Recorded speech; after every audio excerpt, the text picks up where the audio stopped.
Assalamualaikum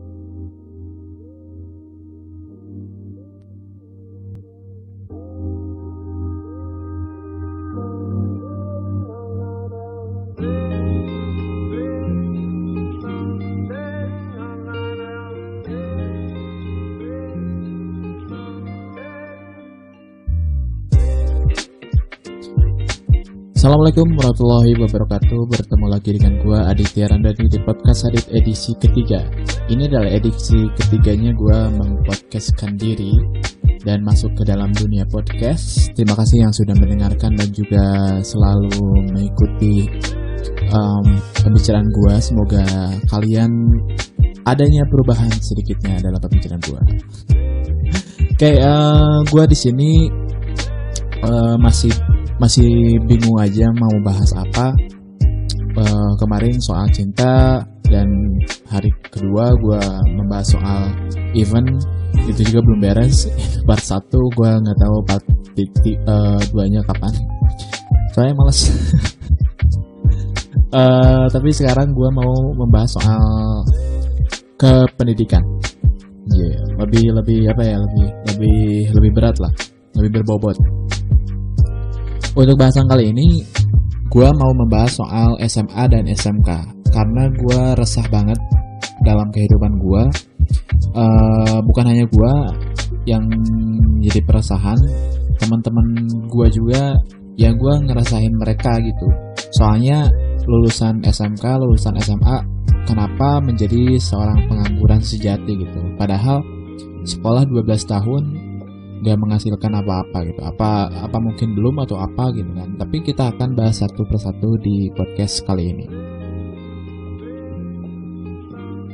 Oke, sebelum lanjut, silakan untuk subscribe dan like, komen untuk setiap podcastan gua, dan juga bunyikan lonceng untuk mendapatkan notifikasi bila ada podcast terbaru dari gua. Di sini gue akan membahas soal SMA dan SMK, tapi sebelum kesana gue akan membahas dulu background gue itu siapa. Gue lahir tahun 2000 dan gue baru mulai sekolah itu 2006, masuk TK, taman kanak-kanak, terus masuk SD 6 tahun dan masuk SMP dan SMK. Untuk SMP gue dapet sebuah amanah untuk menjadi seorang ketua OSIS, dan waktu masuk ke SMK gue diberi amanah juga untuk menjadi seorang wakil ketua OSIS. Di sana gue dapat banyak sekali pengalaman dalam organisasi, komunikasi, manajemen, dan apapun yang gue pahami banyak banget di sana. Nah, terus gue di SMK ngomongin SMK, gue masuk ke jurusan teknik gambar bangunan. Itu di sana gue membahas soal banyak sekali sih tentang dunia gambar dan dunia arsitektur. Dan ini adalah dilema gue.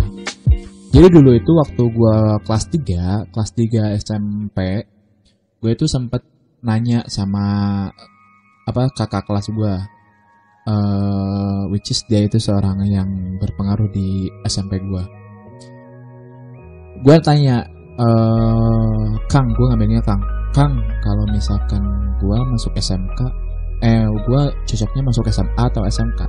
Dia nanya dulu, lu ekonominya gimana, baik enggak gitu, orang tua lu masih muda enggak atau udah tua belum gitu. Terus ya gue jawab ya seadanya, orang tua gue udah rentan tua, dan waktu itu gue udah gak punya ibu gue udah meninggal.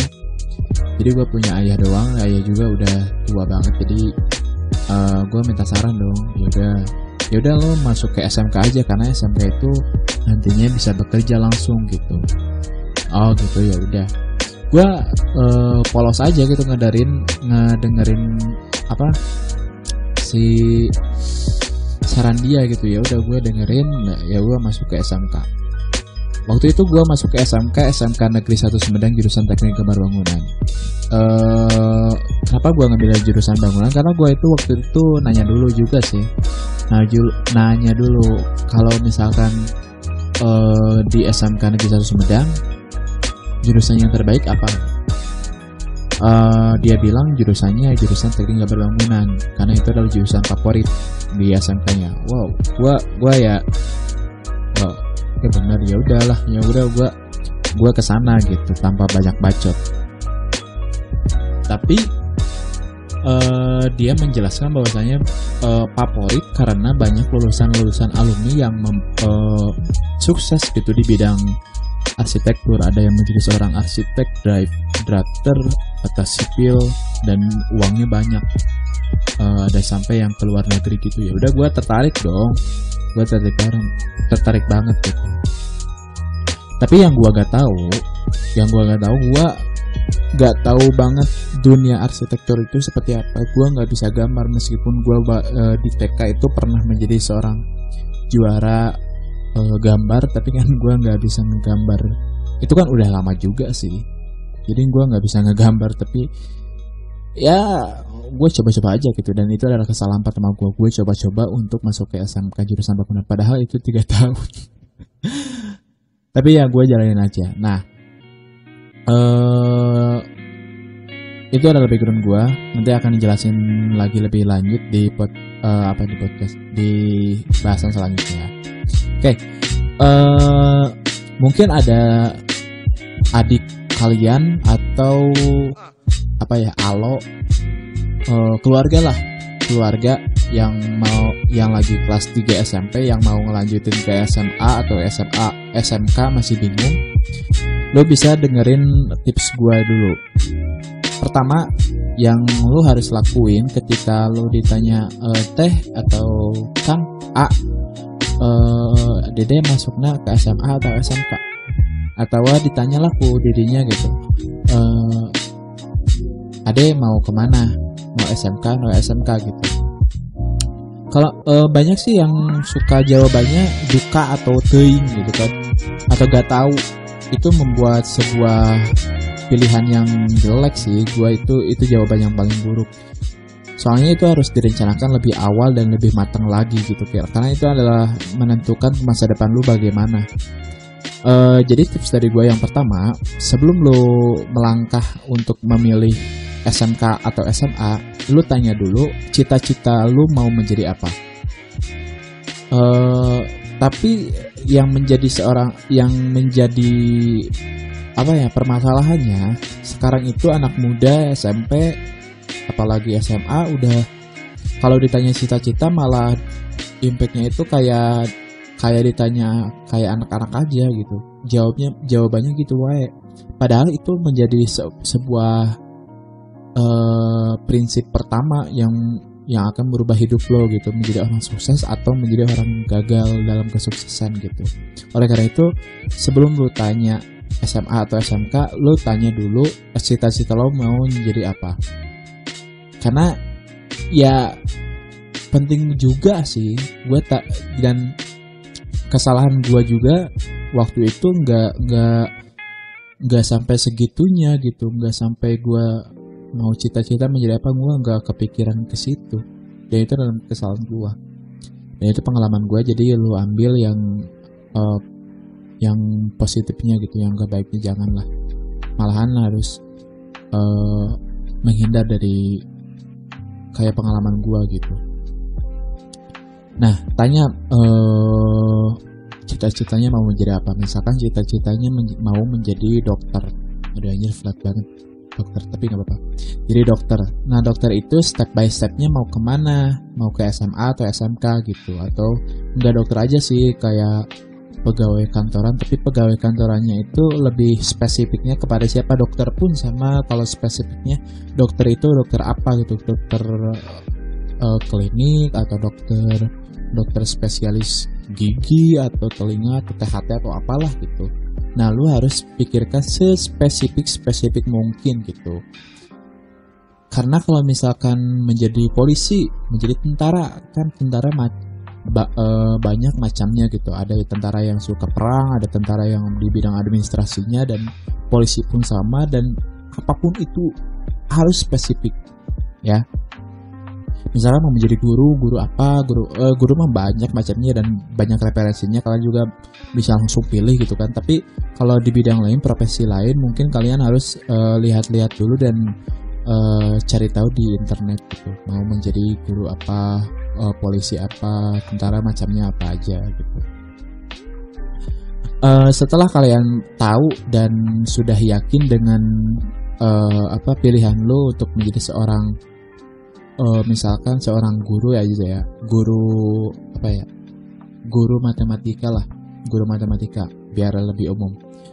Kalau kalian sudah tahu jalan kalian atau pilihan kalian mau menjadi seorang guru matematika, hal yang pertama lo lakuin adalah lo tentuin jenjang pendidikannya mau seperti apa. Kalau misalkan kalian menjadi guru, gue saranin untuk masuk ke SMA, enggak ke SMK. Ke SMK juga gak apa-apa, tapi gue saranin ke SMA karena untuk SMA itu untuk which is si guru itu kan harus punya gelar ya. Udah jarang banget guru-guru yang lulusan SMK atau SMA gitu. Sekarang itu lebih banyak guru itu lulusan S1 atau D3 gitu. Oleh karena itu kalian harus berkuliah. Untuk berkuliah biasanya untuk perguruan tinggi apalagi negeri itu kuotanya yang selalu besar itu diberikan kepada SMA. Untuk SMK agak sedikit gitu kuotanya, bisa masuk, tapi untuk peluang masuknya itu agak susah gitu. Apalagi SMK udah swasta agak susah juga gitu menurut gue gitu, karena ini pengalaman gue, teman-teman gue yang dari SMK swasta mau kuliah agak susah banget karena kuotanya dikit. Dan kalau misalkan yang namanya kuliah kan saingannya bukan hanya satu sekolah aja tapi satu Indonesia kan, apalagi perguruan tinggi negeri misalkan Universitas Indonesia atau Unpad atau ITB itu kan banyak banget saingannya. Oleh karena itu kalian cari-cari aman aja. Kalian untuk berkuliah saya sarankan untuk masuk ke SMA karena hakikatnya SMA itu kuliah itu untuk diperuntukkan anak SMA sih, karena anak SMK itu diperuntukkan untuk bekerja gitu, tapi bekerjanya itu ya lebih ke pelaku pekerjanya gitu. Dan kalau SMA itu lebih ke manajemen pekerjaan, lebih menurut gua gitu, manajemen kepekerjaannya gitu, nggak sebagai pelaku pekerjanya. Seperti kalau misalkan membuat sebuah gedung, arsiteknya dari mana gitu, dari anak SMA atau bukan anak SMA, anak kuliahan gitu, anak desain arsitektur atau apa yang menjadi pelaku di lapangannya. Bukan berarti tukang ngaduknya ya, bukan berarti tukang ngaduk, tapi kayak sipilnya atau yang mengatur kemanajemenan di lapangannya itu anak SMK, seperti itu loh. Tapi lo kalau misalkan gua saranin, kalau misalkan lo mempunyai cita-cita besar, lo harus yakin ini dulu gitu ya. Kalau misalkan cita-citanya menjadi guru matematika, ya lo tekunin di matematikanya gitu Kak. Tekunin mah segala banyak macam mata pelajaran, tapi yang paling lo tekunin ya target lo gitu, matematika dalam perhitungan, dan ya itulah perhitungan lo harus dipertajam lagi gitu. Nah, setelah lo tahu bagaimana step by step untuk menjadi guru, ya lo misalkan guru harus punya gelar dan lain sebagainya. Nah, udah masuk ke universitas gitu, ya lo belajar dengan baik lah di sana. Kalau SMK itu gimana ya? Kalau di SMK gua nggak tahu di SMK yang lain, tapi di SMK gua, di SMK Negeri 1 Sumedang itu mempunyai tiga prinsip yaitu BMW, bekerja, meneruskan, sama wirausaha. Kalau ya jadi si anak SMK itu mempunyai 3 pilihan hidup gitu, untuk 3 pilihan kesuksesan. Kalian bisa bekerja sukses, ada yang bisa meneruskan bisa sukses, dan wirausaha yang bisa sukses gitu. Jadi ada 3 pilihan lah. Tapi yang menjadi prioritas utama dari anak SMK itu untuk dijadikan pekerja gitu. Gua anak SMK Teknik Gambar Bangunan, tapi banyak yang mencemoohkan gua yang banyak yang bilang anak SMK teknik gambar bangunan mah ya tukang ngaduk. Enggak, bukan itu.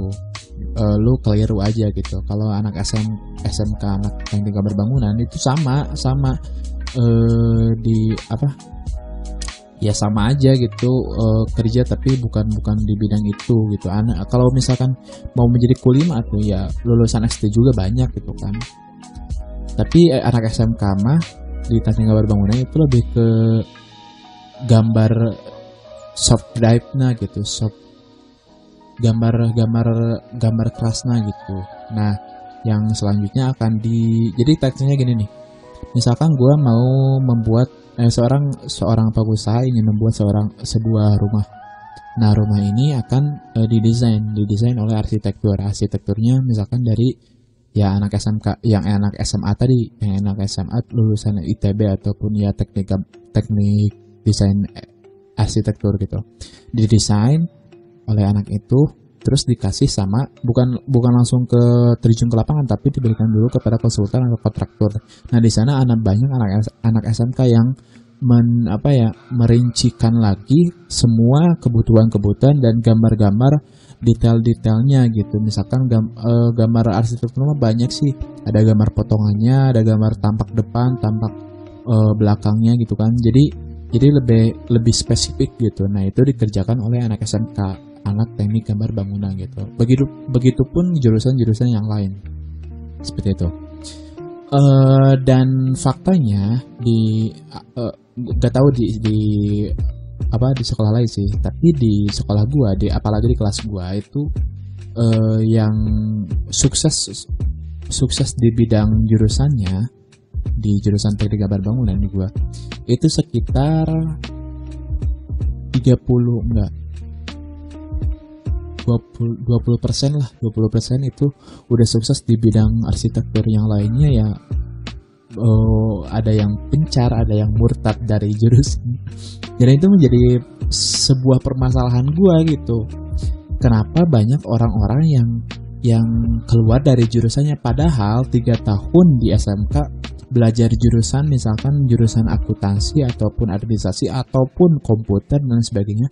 Kenapa memilih pekerjaan yang jauh dari jurusannya gitu. Ada yang teman gue jurusan otomotif itu ada yang menjadi di JNE dan ada satu lagi di teman gue perempuan anak komputer tapi sekarang kerja di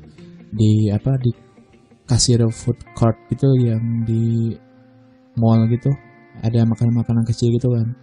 Nah, di sana teman gue banyak. Terus kenapa di sana?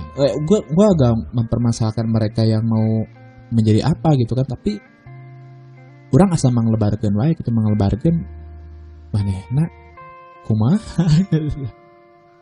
Jadi seringkali nggak sesuai rencana gitu, tapi sesuai rencana itu karena gue yakin karena tidak ada rencana pada saat pertamanya gitu. Jadi saran gue, lu tentuin dulu cita-cita lu menjadi apa, lalu masuk ke step yang pertama kemana gitu kan. Gue nggak mau kalian semua itu kayak teman-teman gue gitu, lu sekolah di mana, kerja di mana gitu. Tapi gue nggak masalah, itu nggak masalah. Tapi yang menjadi masalahnya itu ya kasihan sama orang tua lu gitu. Orang tua lu udah membiayain lu selama 3 tahun di SMK ini agar bisa menjadi orang yang sukses di jurusannya gitu. Tapi gue juga gak munafik sih, gue juga gak sesuai dengan jurusan. Ya gue juga gak jadi seorang arsitektur, gak juga sebagai writer. Aneh. Gue malahan sekarang ini dulu ya, waktu gue setelah lulus dari SMK, gue itu kerja di sebuah distro di Kabupaten Sumedang. Yang punyanya itu adalah temannya teman gue. Jadi gue dimasukin gitu, orang dalam lah gitu. Gue di sana sebagai apa coba? Gue sebagai admin. Gue di sana bekerja sama 3 bulan dan setelah itu selesai. Gak tahu kenapa, mungkin distronya ya kecil dan kurang besar juga, nggak tahu sih alasan yang paling finansialnya mungkin atau apalah, gue nggak tahu. Tapi yang jelas gue di sana kerja 3 bulan. Setelah itu gue gaji pertama gue yang gue dapetin di pekerjaan pertama gue itu sekitar 1.250.000. Itu adalah gaji gue yang pertama. Wah, gue seneng banget karena itu adalah uang penghasilan gue selama 1 bulan pertama, dan itu lebih baik gitu. Gue bersyukur karena banyak sekali teman-teman gue yang setelah lulus SMK masih banyak yang nganggur sampai sekarang gitu kan. Itu bahaya sih. Gue sangat bersyukur banget waktu itu. Dan setelah itu ya gue masuk ke gue selesai kerja di sana sebagai admin. Oh ya, gue menjadi admin karena gue di sekolah di SMK itu selain juga gue belajar tentang AutoCAD, SketchUp.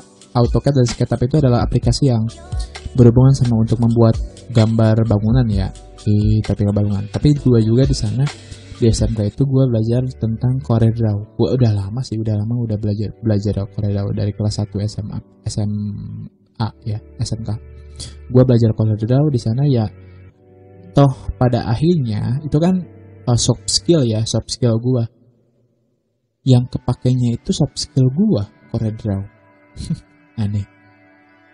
Setelah itu gue gue resign dari perusahaan gue perusahaan gue di distro sana itu. Ya gue dimasukin lagi sama temen gue yang kakak kelas gue itu. Gue dimasukin ke konveksi baju. Jadi ini mah distronya gue ke konveksi bajunya. Gue di sana sebagai desainernya. Aneh juga karena ya kenapa jadi kesini gue. Tapi ya nggak apa-apa, masih karena dunia lingkup gambar, gue pikirnya ke sana aja. Tapi itu tetap salah sih.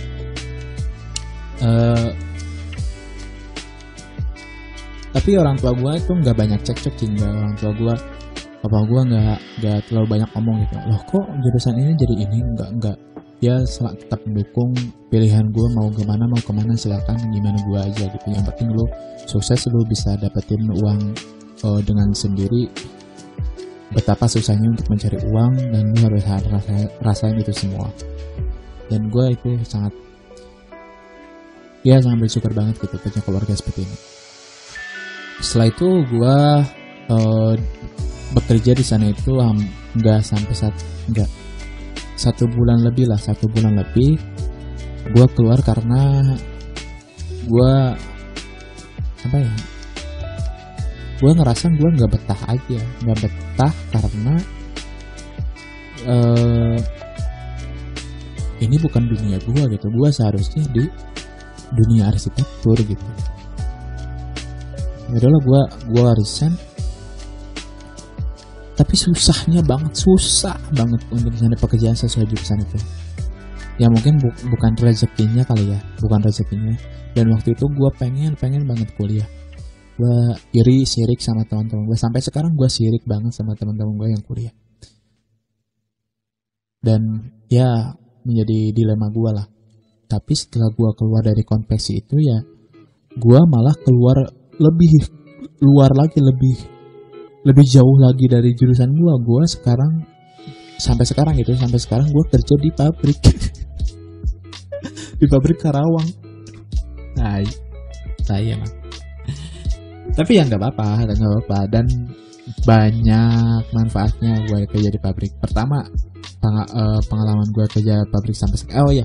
Gue masuk ke pabrik itu waktu Oktober. Jadi gini, gue lulus itu Juli, masuk kerja Juli, Agustus, September. Juni, Juli, Agustus gue di distro. Terus Agustus, September gue 1 bulan di sana. gue kerja di konveksi, Oktober sampai sekarang gue kerja di pabrik sampai sekarang. Dan dunia konveksi sama dunia pabrik jauh banget sih. Gue di sana nggak bermain komputer lagi, sampai sekarang gue agak sering lupa juga gimana tips teknik gambar di komputer CorelDRAW dan AutoCAD. Ya sekarang gue jarang main juga.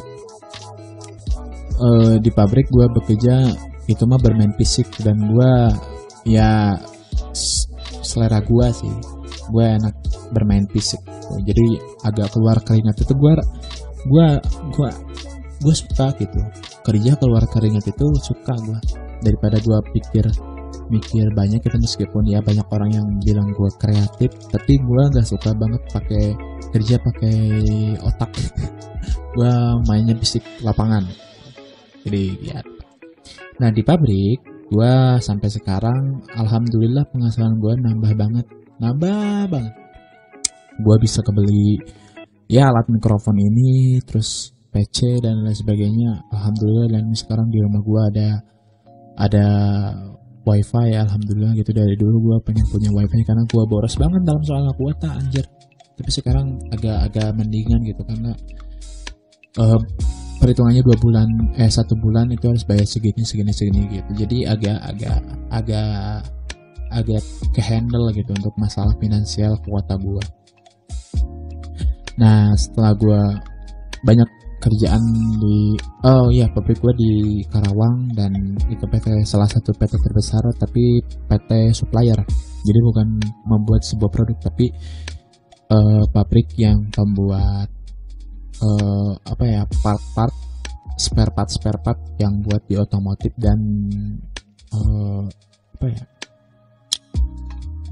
otomotif sama rumahan dah, kayak susah sih dijelasinnya. Tapi dalaman motor, dalaman mobil gitu. Jadi gue sampai suka banget di sana. Karena gue dapet ilmu yang banyak soal kepemimpinan. Jadi pahit kalau kalian bekerja di sebuah PT. Jadi kalian itu harus di perfect gitu, nggak ada kesalahan pun lu bisa dimaafin kalau yang pertama kali kerja gitu. Untuk kedepannya setelah lu udah 3 bulan atau 4 bulan lebih, kalau kalian membuat sebuah kesalahan ya dimarahin besar gitu, karena itu sistemnya bos banget gitu. Bos sama gue baru ngerasain ada bos, ada bawahan. Gue menjadi seorang bawahan dan ada bos gue. Waduh, beda banget gitu, karena konsepnya bos sama bawahan, bukan pemimpin sama tim gitu. Bekerjanya nggak sesuai organisasi gitu. Tapi ya gue bersyukur banget karena kan beda tempat, beda cara juga. Tapi ya gue bersyukur banget karena di sana gue dapat ilmu yang banyak, dan juga sekarang hutang-hutang yang gue buat sekarang itu ya sedikitnya gue bisa lunasin, alhamdulillah. Dan perlu diketahui bahasanya di pabrik biasanya itu sistemnya itu kayak kontrak, alhamdulillah gitu. Kontrak 1 tahun, kalau ya bagus ya diperpanjang. Tapi gue nggak tahu sih, gue berakhir ya bulan Oktober 2020 sekarang ini. Tapi ya gue berharap ya bisa diperpanjang kembali gitu, karena gue senang banget kerja di sana. Mungkin passion gue di sana, tapi ya gue nggak mau terus-terusan di pabrik juga sih. Gue harus kuliah karena gue harus nanti kan gue menikah gitu kan. Masih jauh sih, tapi kan nantinya gue akan menikah. Terus kalau menikah kan harus ya, anak-anak kan butuh uang. Selain juga butuh uang, mereka juga butuh sesuatu yang harus dibanggakan. Minimal ayahnya itu seorang apa gitu, nggak sebagai orang yang sangat berpengaruh di mana perusahaan apa gitu, nggak sebagai orang pabrik dan sebagainya. Gue pikirkan sedetail itu loh buat bisa sukses deh. Ya, insya Allah untuk bisa sukses kembali. Ya. Jadi untuk poin gue di podcast kali ini, sebelum kalian melangkah, ini untuk teman-teman adik-adik SMP ya, masih SMP kelas 3, sebelum kalian melangkah ke SMA atau SMK, kalian tentukan dulu cita-cita lu seperti apa. Jangan seperti gua, jangan seperti teman-teman gua, jurusan ini tapi kerja di sini gitu.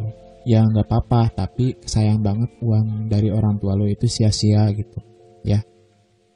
Semoga menjadi orang sukses. Dan salah satu ciri gua, kalau misalkan teman-teman gua atau ya pacar atau teman atau siapapun yang deket sama gua, kalau mereka ulang tahun, gua suka mendoakan mereka itu bukan wish you all the best aja gitu.